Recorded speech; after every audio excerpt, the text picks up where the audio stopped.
nakafocus sila sa kanilang business. At photo booth on the go ang kanilang pinagkakabalahan. At maski sila aminado na malaki ang kita dito.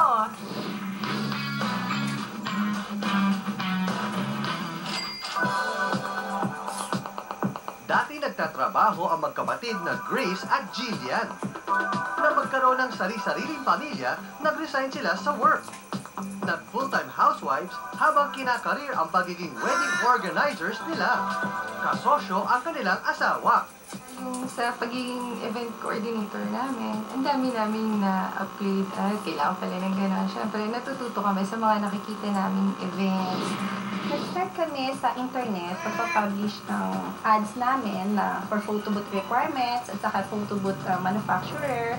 Pero nag-start kami talaga sa mga friends, sa mga anak, sa kids namin. Parang pinaglalaroan namin. Pero doon kami natahasa, doon kami na-experience na kung paano talaga patakbuhin itong business. Ang parati nilang pagrenta ng photo booth ang nagbigay daan sa kanila para sa ideyang gumawa ng sariling photo booth. At nakagawa sila ng handy at easy to operate na photo booth.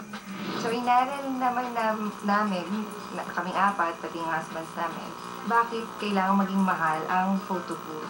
From there, nakita namin na maliit lang pala talaga yung puhunan na makakapagbigay ka rin pa rin ng quality service at saka yung output pareho-pareho. Kaya lumabas yung pangalang Wacky Kids. Hindi kasama ang laptop computer, namuhunan sila ng almost 99,000 pesos. Bumili sila ng SLR still camera na may live view, photo light, printer, flat screen monitor, photo box na easy to set up, photo paper supplies, at syempre ang template at disenyo sa picture. Bumili sila ng software para dito. Bago kami mag-launch, dinadry run na namin siya sa bahay. Like, kunyari yung template na gagamitin, ako, pinapatakbo ko na siya, magpiprint ako ng isa para to check everything, yung mga equipments, kung okay ba siya. So, kailangan lang namin yung mga pictures ng may birthday, saka namin i-design. Gusto rin namin malaman kung ano yung gusto nila mangyari sa isang template. Halimbawa, kung meron silang mga favorite na colors, theme, so apply namin to sa template. SOP sa kanilang business ang maging on time. Dahil nasa contract na po yun, beforehand pa na pumunta sa event, naka-indicate na po yung time namin start ng operation, yung aming setup time, an hour before, nandun na kami sa event para mag-set up. Yung stop time namin, alam na rin namin yung program, hihingi na rin kami kung kailan mas maganda mag-stop. Importante rin sa business na hindi tinipid ang mga finished product katulad ng ink at papel. May mas mura pa, but they offer naman yung mga continuous ink na hindi naglalast yung pictures. And like dito sa amin, we offer talagang quality pictures that last 100 year. Paglabas po ng picture, laminated na siya. So, kunyari mapatakan siya, pwede siyang i-wipe lang.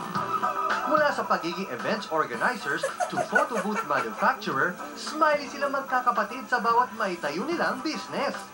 Hindi kailangan ng opisina. Sa bahay lang kasama ng kanilang pamilya, nagagawa nilang makipag-transact gamit ang internet at cellphones. Mag-handle ng clients, number 1 talaga. We treat them as friends na hanggang sa ngayon, mula sa kinasal, hanggang sa nagkaanak, binyag, first birthday, gano'n, dire-diretso talaga. Kailangan yung business na papasukin mo, yung gusto mo talaga. So kami sisters, kami na partners kami ngayon, hilig namin pictures, lalo na sa kids din namin. So every time na may birthday, may photo booth sa bahay.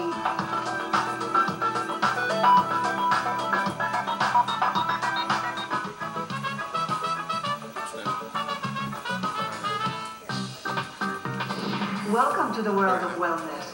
If you join the